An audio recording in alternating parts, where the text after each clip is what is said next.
And I suppose you probably came birthed Killing Kittens at quite a poignant time with like the Me Too movement and women's empowerment and women's kind of rights in the Western world coming to the forefront, and everyone was discussing this.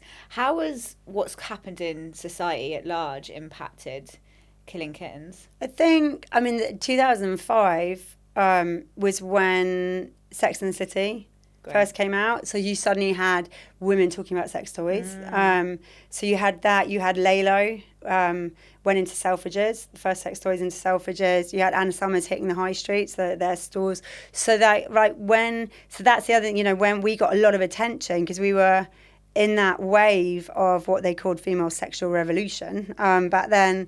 Of actually, it's all right for women to have a voice sexually and have these conversations and get sex toys, and you know, there's nothing wrong with it. So it's sort of, we were on that part of that first wave, and then we just sort of kept going. And with Me Too, that was actually what I got when Me Too happened, beginning of 2017. That was when I got, you know, an amazing business partner on board, because I was like, this is set, you know, this has lit a fire under like the world's women again, and we need to raise a lot of money and actually go big or go home, or some Silicon Valley upstart is going to come flying over the top, claim to own that female sexual empowerment space and platform and throw millions at a tech platform.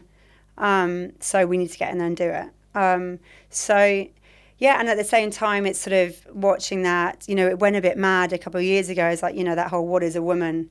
You couldn't use the word woman anywhere. And I was like, no, it's going to come back around, which it has, luckily. And so it's sort of, there's always that kind of, while we kind of keep calm, it's like everyone sort of panics a bit about what they should and shouldn't be doing. And it's sort of, we've kind of seen it before. So it's sort of knowing that, like, staying the course. And now actually, you know, since COVID, it was like I said, there's going to be a massive rise in the hedonistic escapism side of things and people wanting those experiences and just in general. So we've kind of now, you know, we've launched our first cruise next year, and we've got 3 and it's sold really well. So we've launched another 3 for 27 and 28 and doing retreats. So it's sort of, we're positioned to hit that wave of more of the mainstream kind of side of that hedonistic side, but with the sex bit in the mix. Yeah. And on the retreat side of things, just that we're trying to do, just bringing the sexual wellness into mental and physical, which people have always done, but the sexual side's being like, oh, it's taboo and it's like naughty, but it's sort of, that drives us, that's our core. So if we're not looking after our sexuality, if we're not spending time and energy and effort and money, you know, working out what makes us tick and really getting to know us, that actual core, then no amount of workouts and supplements and mental health apps will make us happy. So that's, it's sort of, now we're bringing that all in the mix. And what are some of the downsides you've seen of women's empowerment? Do you know what? It's that, what I don't like is that carte blanche to do anything you want to do as a woman in a case of, well, it's female empowerment. So, you know, I can do what I want.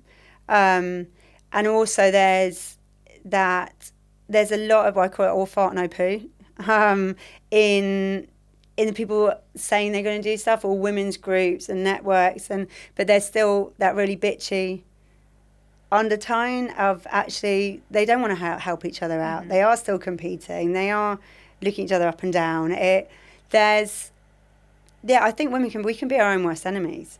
And a lot of time it's, you know, people, you know, say it's all men, but actually a lot of the time, you know, when you hear people having, you know, crap times in jobs and things, often it's women, but it's female bosses. And so it's sort of, it's same with feminism. It's sort of, it's the man bashing that kind of, whereas I'm like, let's just work together. Yeah. To me, like, the future's human, and that's it. And without the labels, we're actually, you know, girls don't feel they can't do anything boys can do, and we're just equal. And it's that rise of that hyper masculine that's kind of seeped into society since the rise of women's empowerment. Yeah. And I guess, have you ever had the criticism that your parties are emasculating men Oh, or yeah. taking away that power? Yeah, we've had that, and our men don't want that, and but that's the thing, is that there's nothing worse than an insecure male, you know, who feels threatened because the way they project that, but that's the thing, it's like, and that's what's happened big time, is that there's the rise of men feeling threatened, which is kind of fair enough because it's sort of been their world and their rules, and it really infuriates me, because actually there's nothing better than a secure female, because a secure female is so happy, and you can do a lot more sexually together in that environment. Be a work environment, you have a confident, secure female, and you put that with a secure male, you can do amazing things, work-wise stuff. It's that whole feeling threatened, just.